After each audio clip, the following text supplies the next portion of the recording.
Governor Gary Johnson is a true fiscal conservative. As governor, he reduced the size of government while improving services. He will be an important ally and a critical independent voice in the United States Senate. Those are the words of Rand Paul on Twitter as he endorses Gary Johnson for governor in New Mexico. A very interesting development. You're listening to The Chris Spangle Show. My name is Chris Spangle. This is where we discuss life, liberty, and the pursuit of happiness. It is episode 9, I believe, on August 28th, 2018, and we are part of the We Are Libertarians network. You can get all of our shows at wearelibertarians.com, and this is a new show. You guys have been great about this, so keep it up. So since it is a new show, I'm asking you guys, I'm doing more work. I'm doing an extra hour a day for the listeners. Not only for myself, but for the listeners, and as you know, if you're a longtime listener of We Are Libertarians, you know I am the audience, and the audience is me. We are one. We're simpatico. So we need to support ourselves, and that is done 3 ways by you guys. Share on social media that you guys love the Chris Spangle Show or We Are Libertarians. Tell your friends. That's really the only way that we grow besides some SEO stuff and searches. But we grow through word of mouth, and you guys are so great about spreading the word, and we retweet you guys when you do it, so please keep that up. Number 2, send me an email. I want to know your thoughts. I want to hear what you think about the show. If you have questions, send those to editor@wearelibertarians.com. And number 3, join up on our Patreon. The Patreon is essential to keeping this thing going. Listen, if you get value out of my work every day, you listen to these beautiful vocal cords blast into your ears. If you get value out of We Are Libertarians, then please become a Patreon member. So there's no such thing as a free lunch. You know, the device, the mechanisms to put this little MP3 in your podcast player cost money. The effort that goes into this costs time and money. So if you get something out of it, I would ask that you contribute at Patreon, patreon.com/wearelibertarians or wearelibertarians.com/support. There's all kinds of other ways to support the show. You can donate via PayPal on a yearly basis, or cryptocurrency, or an Amazon link. So every time you buy on Amazon, we get some commission that charges you nothing extra. We're taking it right out of the Washington Post, Jeff Bezos, Amazon.com coffers. So help us out there. And many of you have joined up, and I appreciate that, and I thank you so much for doing that. So, big news before we went to the presses here. Gary Johnson was endorsed by Senator Rand Paul of Kentucky. Gary Johnson, the Libertarian candidate, dropped out in New Mexico.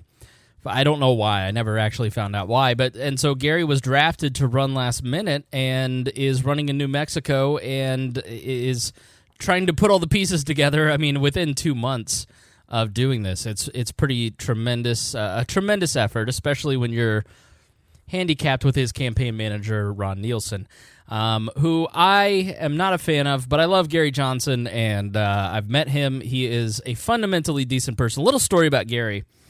So I was the executive director of the Libertarian Party of Indiana for 4 years, from 2008 to 2012, and I got there 2 weeks before McCain lost and stayed 2 weeks after Gary Johnson lost. I think I left in December of 2012, and so I got to go to the national convention in Las Vegas where Gary was nominated the first time. And I'm sitting in the back of the room with my state chairman, Sam Goldstein, and we're at the very last table because we don't really care that much, and we're kind of just hanging out in the back with the other misfits that belong to the party, and in walks Gary and his beautiful fiancée. I don't know if they're married yet, but she was the fiancée at the time, and he's like, hey, can I have a seat with you guys? And I said, sure. But shouldn't you be up front? You just got nominated as our presidential candidate. He goes, I don't want to sit up there. I'd rather sit back here with you guys. Ended up sitting between Gary and his fiancée. I don't know why I ended up between the two of them, but I had a great conversation with them both, and I learned he had celiac disease. I'd never heard that before. I didn't know what that was at the time. So Gary really was a pioneer of all the gluten stuff. When he would come through town, we would have to get him Donato's gluten-free pizza because they were the only ones who had the gluten-free option at that time. So he just couldn't have been more humble and kind, and all the times that I met him, he was just, I've worked with some real prima donnas. I mean, candidates who are running for no level offices with no resources, no name, and just think they're the biggest deal. And here's a guy who has legitimate credentials in the political sphere, legitimate credentials as a person, legitimate, in every area of his life he's excelled. And so no stank of ego on that guy. He's just a really good dude.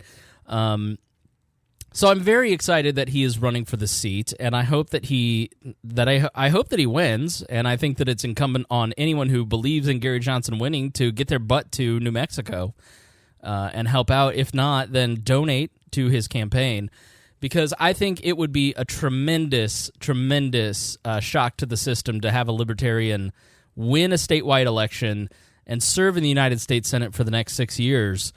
And he has a chance to pull this off. Some of the polling has him near. He needs 33%. He doesn't need 50. He needs 33. And so my favorite part about all this is the Libertarian Party there is calling for the Republican to not be the spoiler and drop out of the race and stop stealing Libertarian Party votes, which is hysterical. But Senator Rand Paul agrees, and it's going to be a tight Senate, I think. I don't think the Democrats will take control of the Senate, but it'll probably be tighter than it is now, which is very tight. I think 53-52, leaning Republican. And when you have an independent-thinking libertarian as that swing vote, then Gary Johnson becomes the kingmaker of Washington, D.C., Anybody over the next 6 years who is nominated for the Supreme Court goes through Gary Johnson. That means that natural rights will rule the day. Gun rights, if there's a divided vote, if there's judicial nominees, if there's anything that is, the ratification of treaties. So, look at the healthcare bill.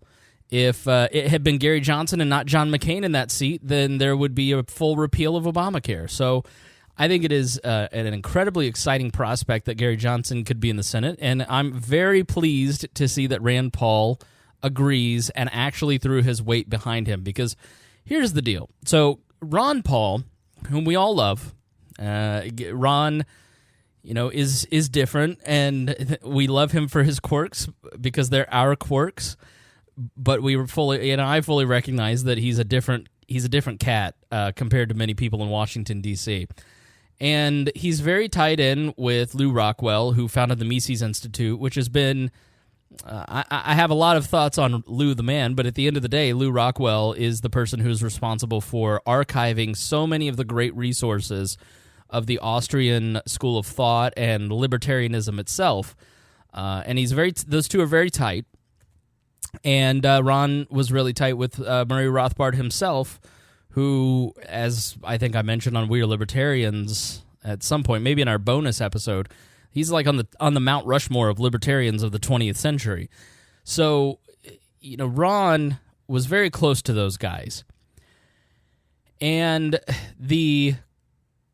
there has always been a split between them and the Koch brothers. Because back in the early days, the Koch brothers fell in love with libertarianism and liked what Murray Rothbard said and started the Cato Institute, basically to do what the Mises Institute does now. And eventually they had a falling out, and Murray Rothbard didn't like that the Koch brothers were hiring more Chicago School and other people that were not Austrian economists. And so they had a falling out. And the Koch brothers, I forget which one, I think it might have been Charles or David, kept his shares of the Cato Institute in his safe and basically ripped him off and stole from him. And this has led to all of the fighting between the Tom Woods and Nick Sarwarks of the world, for instance. All the years of Ron Paul beating up on the Libertarian Party. All the years of these, the Mises crowd calling anybody they don't like a left libertarian. Anybody who's not an anarcho-capitalist who doesn't worship Murray Rothbard is a left libertarian. That whole split stems from that one incident. And Ron Paul came back and ran in 88 as the Libertarian Party's nominee. And then in 2008, Bob Barr was an incredible dick to Ron Paul. I saw his reasoning. He didn't. Bob Barr didn't attend a third-party presidential candidate press conference that Ron Paul had with the Constitution Party. I think it was Chuck Baldwin, and Bob Barr was invited, and Cynthia McKinney, who was running on the Green Party. Now, Cynthia McKinney is a socialist, although she now claims she's basically an anarcho-syndicalist, the people that everyone's trying to run out on a rail in the Libertarian Party. It's sort of where she sort of finds her home, it sounds like. But I saw her speak at Acapulco. It's like some anarchist thing in Acapulco. And I just don't know how to say the word. But she was saying she's an anarchist now. I don't think she said anarcho-capitalist, but forgive me if I'm misrepresenting her views, but definitely someone who comes from the left, but has a lot of anti-Semitic, 9/11 conspiracy, very, Bilderberger, OG Alex Jones type stuff in her statements, and Bob Barr said, I don't want to be put on the same playing field as this person. Because it wasn't, it's cool to be Alex Jones now, right? Like, everybody's a little more comfortable with the idea of someone being a conspiracy theorist, it seems like. But back in 2008, that was a death knell. And so he just didn't want to be associated with it, so he didn't go to the press conference. But he didn't even have the courtesy to tell Ron Paul ahead of time that he wasn't showing up. And I think that's incredibly rude. And so Ron Paul just was standing there with his, third party in his hands and waiting for everybody to show up from the bar team, and they didn't. And that campaign was managed by Russ Verney, who was the Ross Perot campaign manager. So the Libertarian Party presidential candidates not knocking it out of the park when it comes to presidential campaign managers. So from that moment on, Ron Paul just refuses to be nice to the Libertarian Party and stokes and actively encourages stoking this fight between the Libertarian Party and anybody that's a Libertarian who is not in the party, especially from the Misesian wing of the party. And that's sort of why you see Nick Sarwark sometimes poke back. And so he grew up in that. He remembers what I remember, which is why I sometimes get a little uppity towards Ron Paul. It's like, I remember working hard in the trenches and then having him and all of his followers tell me what a jerk I am and all this other stuff, and it's just unnecessary and party fighting. So to have Rand Paul, after basically the last two times Ron Paul and Rand Paul both refused to acknowledge Gary Johnson, let alone endorse him. So to have Rand Paul come out and endorse Gary Johnson and take the slings and arrows of his party, obviously ideologically they aren't that far apart, but when it comes to political parties, we had one guy who was going to run for a state house for us. He considered it. And he was a Republican operative, and he's a very libertarian-leaning guy, and he was considering running for state house as a libertarian here locally. And went and asked some people in the GOP locally what they thought. He was done. He had to go work for the worst. He had to take a job that nobody else in the party wanted to do. He had to suck up even harder than he had to previously to get back in the good graces of the party. They really frown on you supporting the Libertarian Party or independents or anybody that isn't part of their team in a big way. And, and the Libertarians have that too. I've seen Sarwark be a little snarky towards Rand Paul even today, and I'm just like, bro, I'm just looking at him like, bruh, I don't understand that strategy. Could you help yourself? Help us help you. So Rand Paul endorsing Gary Johnson, considering this history, is really a good step. And there's a lot of things happening in the libertarian movement that I really like. There are a lot of things happening where people who didn't get along are starting to get along. Michael Malice is bringing together people like Matt Welch and other. I think Tom Woods. Tom Woods is he's on the makeup tour all the time. So, which is great because at the end of the day, the argument is not between Rothbardian libertarians and Kochian libertarians, Cato libertarians. That is not the argument, and that is the argument that we sometimes have. The argument is not even between anarcho-capitalists and anarcho-communists or whatever. Like at the end of the day, do you want to use the force of government to initiate social and political goals or not? And if the answer is no, then you're not my enemy. If your goal is to use the government to solve social and political problems and to force people to do things that they don't want to do, then we're going to have a problem. Like we're going to have to oppose each other. And that's my problem with John McCain, for instance. Yes, John McCain had some libertarian-leaning, small government-leaning ideas, but really fundamentally, at the end of the day, he thought government was the solution to most of our problems. And so he and I can't get along politically. We can't as people. He seems like a fun guy. The argument between libertarians has never made sense to me, because at the end of the day, if you're trying to advance liberty, advance libertarianism in your way, using your skills and gifts to advance the message and win people to our ideology, then good. If you're doing it in the Republican Party, cool. If you're doing it in the Libertarian Party, cool. If you're doing it on a podcast, cool. If you're doing it by running Liberty Memes Facebook page, cool. Like that is the way that we advance libertarianism. We start to falter when we start picking on each other. And so I'm very excited to see Rand Paul make this move. He's endorsed everybody from Roy Moore to Donald Trump, and it never made sense that he wouldn't endorse Gary Johnson or at least give him a nod. So it's very nice to see this, and I hope that helps, and I hope the Republican does drop out, because then he'll definitely win. So a lot of headlines. I don't know that I'm going to be able to get through all these. Harry's coming over in about an hour, and we're doing We Are Libertarians tonight. We're talking about South Africa, and I got to do my studying and grill my chicken, and I wanted to go to the gym and do legs tonight, but I'm just not going to have time. I sacrifice everything for you people, and so I was told last night that I'm not as strong as I was 6 months ago by someone who would know, and I just was like, well, not only am I insulted, I'm also depressed now, so I'm going to make a habit of getting to the gym. I haven't gained weight, but definitely lost muscle, and when you're fighting statists, when you're like Alexandria Ocasio-Cortez, you need to be in good shape. So some of the news stories that caught my eye today: Chinese Communist Party funds Washington think tanks. So the Chi-Coms are now funding Washington think tanks. And this is from the Free Beacon, freebeacon.com. It'll be in the show notes, so you can go check this out for yourself.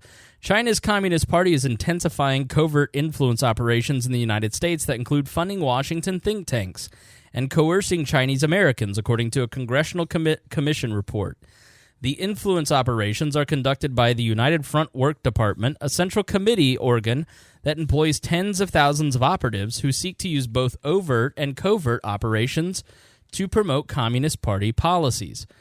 The party's United Front strategy includes paying several Washington think tanks with the goal of influencing their actions and adopting positions that support Beijing's policies.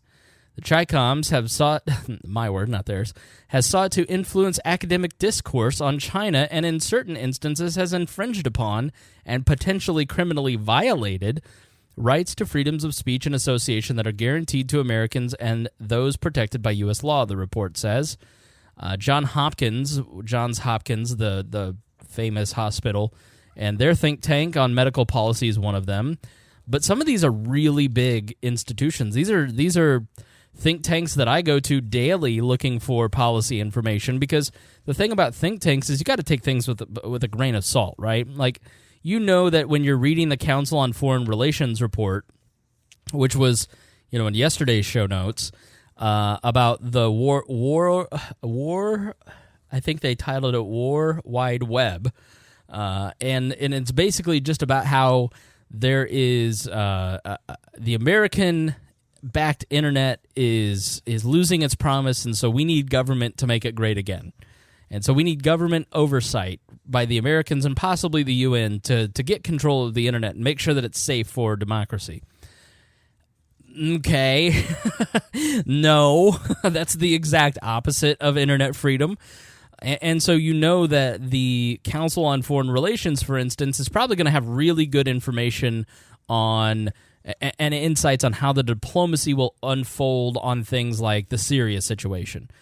But when they start recommending policy, it's always tilted towards those in power. It's always tilted towards their ideology. It's always tilted towards globalism. It's always tilted towards more government and government control, not individual liberty and self-government.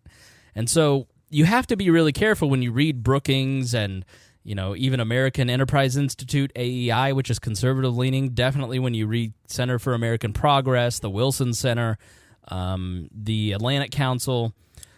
So these are major institutions that, like Cato, have a lot of really good research on things.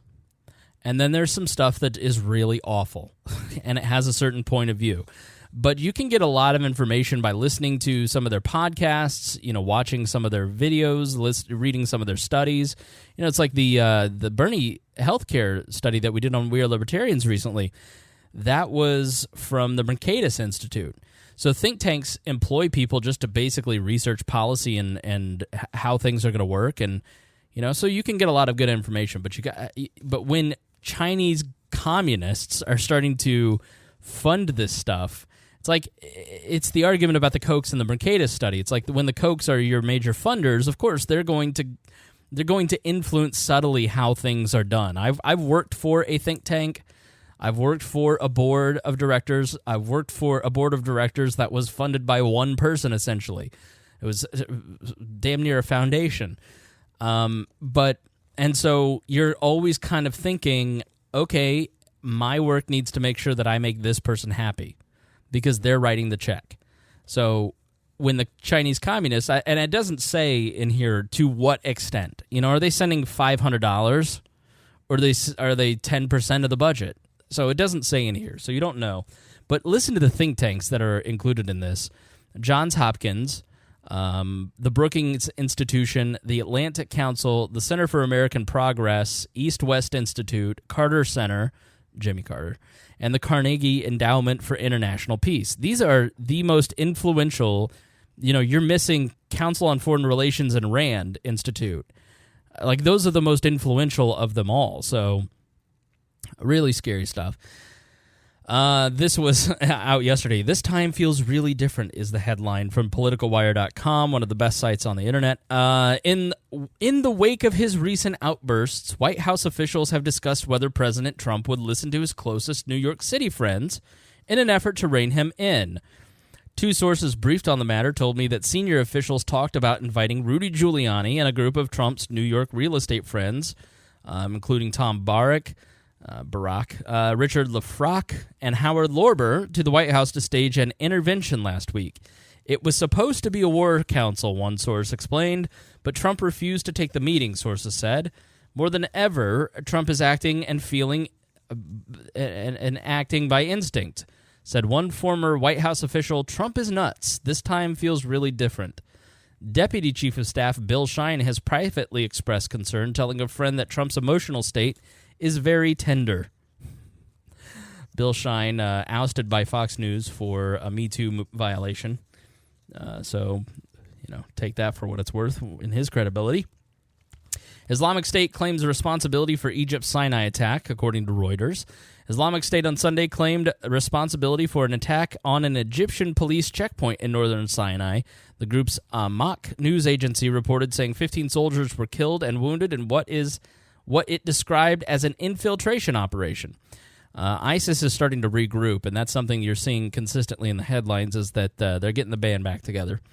So Trump's farmer bailout bill is going to cost $4.7 billion.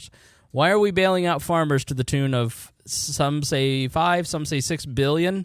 Because Trump passed tariffs and is basically taxing the economy, and they're failing. The U.S. Department of Agriculture announced details Monday of its temporary relief plan to help farmers who have been hit hard by retaliatory tariffs. The department will make up to $4.7 billion available to help offset cost of the trade war. Soybean farmers are expected to receive the bulk of the payments at $3.6 billion. Some are saying that this is $6 billion now, according to, that was from Axios. Now CNBC out today saying, with some U.S. farm products getting slammed by retaliatory tariffs, the Trump administration is prepared to start its emergency plan to agriculture, starting right after Labor Day in a three-pronged approach that will initially include about $6 billion in aid. The DOA said in its announcement that it is authorized to provide up to $12 billion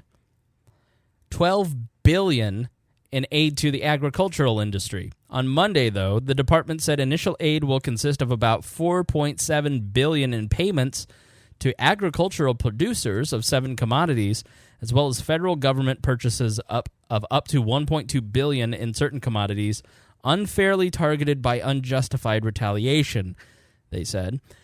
Third part of the aid will consist up to $200 million in spending. What was the cost of the stimulus package?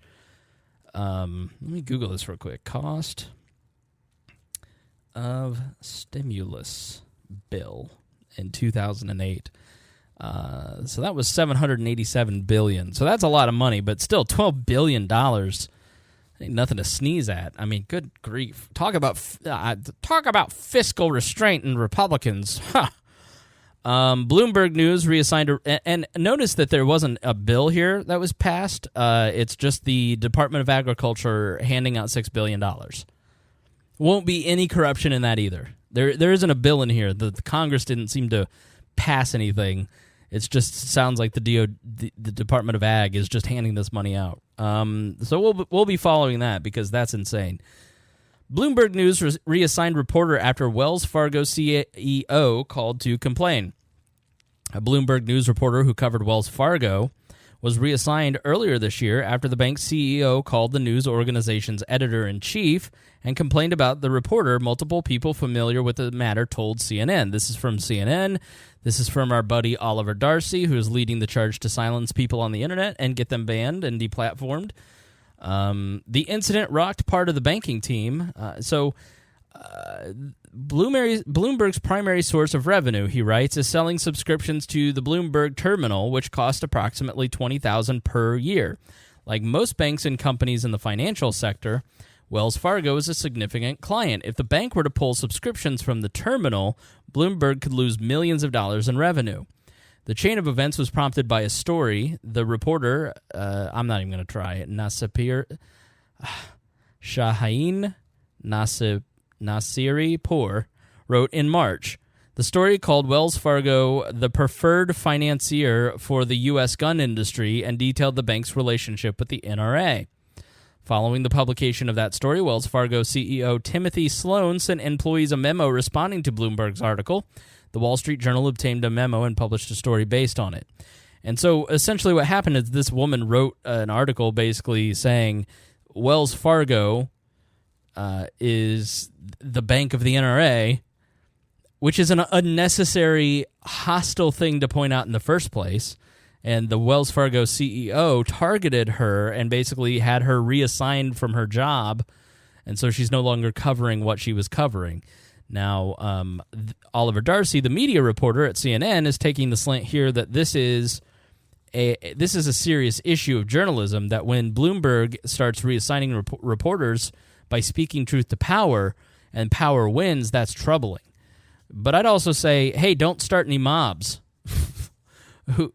Who Wells Fargo and they were unfairly targeted. So I don't disagree with what he's saying, but at the same time, like, you get the point of the story. The point of the story was to put pressure on these groups and get Wells Fargo to stop doing business with them.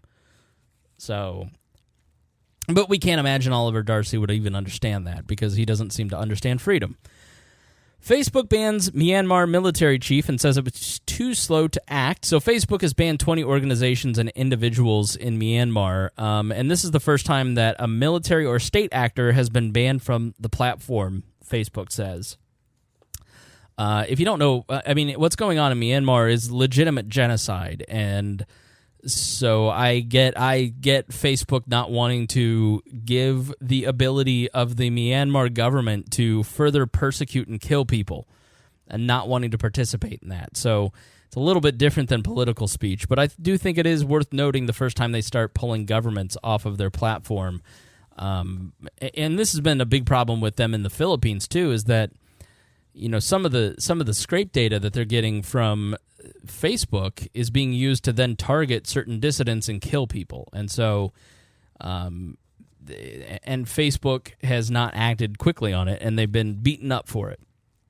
North Carolina ballot measure has the right to hunt and fish on its ballot, and somehow this has become a hot topic in California. The Democrats are mad because they're like, well, you're just using this to drive out the polls.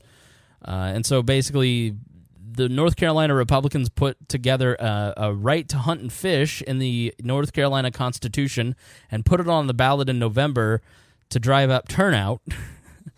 And I would argue that this is unnecessary, an unnecessary definition of what rights I have or don't have.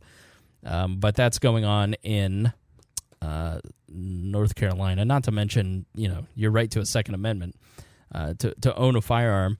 Iranian regime set to make the case against U.S. regime's sanctions in international court. UPI, United Press International is what UPI is, if you don't know. Iran is basically suing us in the International Court of Justice for renewing the sanctions after Trump backed out of the 2015 deal. Iran's lawsuit against the U.S. is based on a deal signed between the two countries 60 years earlier, the 1955 Treaty of Amity, Economic Relations and Consular Rights. And RationalReview.com, edited by Thomas Knapp, who I get a lot of prep from, and I really like what he does. So go check out RationalReview.com. And he writes, let's see, the Joint Comprehensive Plan of Action is not a deal between the two nations. It was originally a deal between Iran and 6 other nations.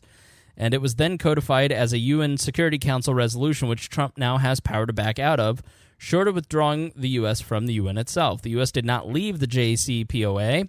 It is just violating the JCPOA. So those are some of our news stories for the day here on Undercovered News, where we try to give you the stories that the mainstream media is not covering. I bet you didn't hear we were being sued by Iran. I bet you didn't hear most of these stories. And you can submit links if you think there's something that is not being talked about that needs exposure. WeareLibertarians.com. Look for the Undercovered News article at the bottom. The Chris Spangle Show posts almost every day, depends on my life and workload. We'll have these stories and many, many, many more. So make sure that you go to WeareLibertarians.com or get our email newsletter sent to you every day with the links to the shows. But if you check out the Chris Spangle Show post on WeareLibertarians.com, it's got all kinds of news stories, not just these, but many, many others. So you can go and check that out, see what tickles your fancy, add it to your Instapaper, read it later. So check that out. Always trying to serve our listeners and give you your money's worth. And if you're not paying, then please, patreon.com/WeareLibertarians. We appreciate what you guys do for us, all of you Patreon members, and the thousands who listen. Thank the 125 who donate. I'm not trying to shame you people, but, All right, thanks for joining us here on the show, and we'll see you tonight on We Are Libertarians, and then I will see you in this feed tomorrow here on the Chris Spangle Show.